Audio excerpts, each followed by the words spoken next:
Jesuit schools have always been accessible to all. In this episode, I would like to highlight one of the characteristics of Jesuit education, which is Jesuit schools are committed to being accessible to all. In a 1980 document entitled Our Secondary Schools Today and Tomorrow, the then Superior General Pedro Arrupe wrote, "We are committed to educate any class of person without distinction. It cannot be otherwise because the educational apostolate, just as every other apostolate of the society, bears the indelible Ignatian imprint of universality. Because the secondary schools of the society are necessarily instruments of the apostolate and are therefore subject in principle to the radical gratuity of our ministries and to our poverty, their ability to students cannot be conditioned by ability to pay. This statement of principle is our ideal."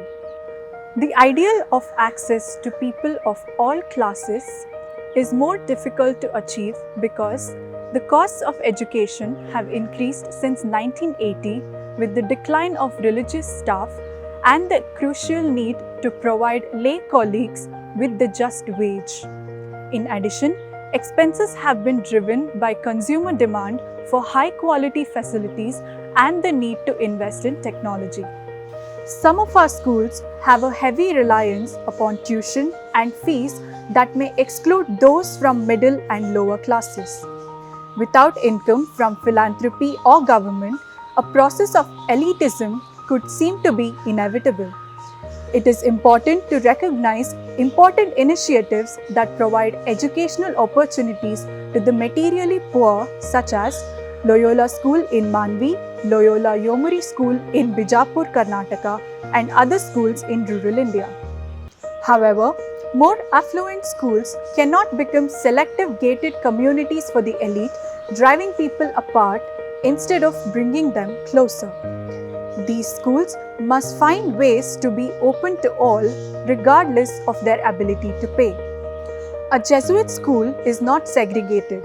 It provides a gateway of opportunities for the poor, and it also provides an environment that challenges the comfortable through the socio-economic diversity of the members of its community.